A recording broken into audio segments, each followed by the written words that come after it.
What's up everyone, Clark Glassford, founder of My Practice Interview. We help you land your dream job, and today we're talking about closing. How you close the interview, how you leave that positive final impression before you walk out that interview door. I know some of you are like, what are you talking about closing? Well, here it is. At the end of the interview, applicants are given an opportunity to ask questions and make a final statement. So many times I see applicants just avoid that opportunity, get up, shake hands and say, nope, no more questions, no further comments. I'm good, thanks.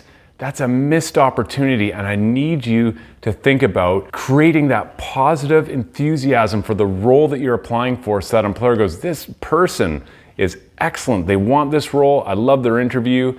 Let's move forward with them. So many times people prepare, they practice, they're ready, they've followed Clark's videos, they've done all the stuff they need to do, and they get through the interview and they're feeling great. They get to that interview, they answer the questions perfectly throughout, and at the last moment, when they've wrapped up that final question, the interview says, do you have any questions for me or anything you'd like to say at the end? And silence. No, I'm good, thanks. See you later. I knocked this one out of the park. I'm good. You'll be calling me. Yeah, it doesn't quite work like that. You need to leave with a final positive impression, and the way you do that is by asking questions, that's your opportunity, and making a final statement. So the two things there, I'm gonna start with number one, asking questions. So what types of questions? Well, I put the questions into three categories, and I want you to ask questions in each of these three categories. First category being about the organization. So question could be, what makes working for this organization special? Great. Describe the company culture for me. Perfect. Good questions to ask for you to get information. One, it's showing for sure you're interested in the organization, you're interested in the company, but two, it's giving you valuable information about the company, because when you walk away, you may think you've known about the company, you may think you know about the job you've applied for, but maybe after you get those responses, it's not quite what it seems. And maybe you'll want to look elsewhere, maybe you'll be even more excited about applying. Good for you to know that. Second series of questions here is about the role. So maybe you can explain to me a little bit about the role and what day-to-day looks like for this job I've applied for. Great question. It's good for you to know what daily tasks look like in that position. Next question could be, tell me about what you'd see me doing in the first 3 months, 6 months, 9 months. So now you've got a bit more of a long-term projection as to what they see you delivering over that period of time. Those are a great couple questions. Then finally, what you want to do is have a wrap-up question. And the wrap-up questions are things like this. What are the next steps in the process? You want to know those. Are we getting references? Are you doing security checks on me? Or is there another interview? What does that look like? Good for you to know that bit of information. And then the last one, the most powerful one, and I really want to make sure you state this one. Do you need any additional information from me that will help you with your hiring decision? Really, really key you ask that, because one, it puts it back on the hiring manager to let you know if there's anything else they like. And at that point, you can provide it either then in the interview or after the interview. You can follow up with the information they've requested. That could be key information in making a difference between you or hiring your competition. So great question to ask. Now, I like making your life easy. That's why I do these videos.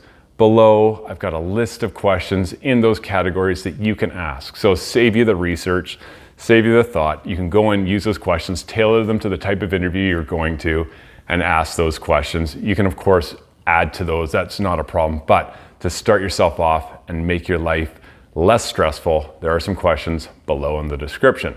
Now, what I don't want you doing is asking questions about pay and benefits after that first interview, salary type stuff. Stay away from that. If they're interested in you, those opportunities will present themselves for you to start having that dialogue.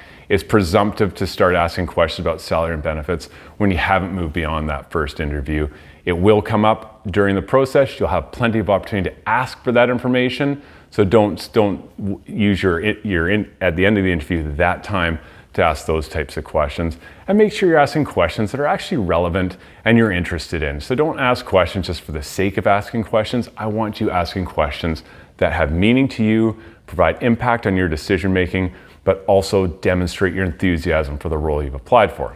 So that's one, ask questions. Two, make sure you close off with a statement. So after you've done asking your questions and you've got that feedback from the panel, typically what you're going to hear is, do you have anything else you'd like to say or any other questions you'd like to ask?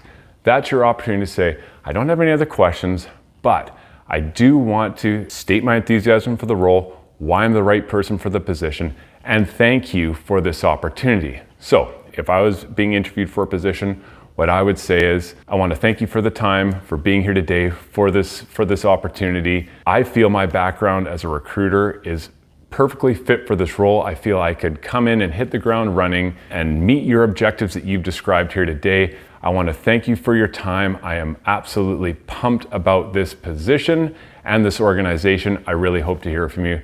Thank you very much. Obviously, you might not use words like pumped for your time, but you get what I'm saying. I've demonstrated my enthusiasm. I've talked about the role, talked about what value I bring and how I can hit the ground running and really add value immediately. Those are powerful statements. I've asked questions. I've made that powerful statement. I've left an incredible last impression in the interview. No doubt I'm going to get a phone call saying we'd like to proceed with your candidacy for this job. So that's it for today. I hope you've enjoyed the video. Thumbs up, like, share, comment. We respond to all comments, of course.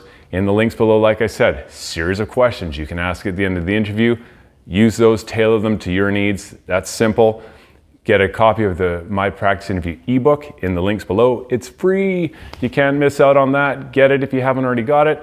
And the last thing is you'll see a link below to the My Interview Accelerator workshop. It's a great workshop walking you step by step on how to prepare for any job interview process, starting with building cover letters, resumes, moving on into every type of interview question you can be asked, how to answer those questions, how to navigate through all the little mistakes applicants make along the way so they hear the magic words, "You're hired." So that's it for this video. Hope you've enjoyed it. And like I always say, happy interviewing.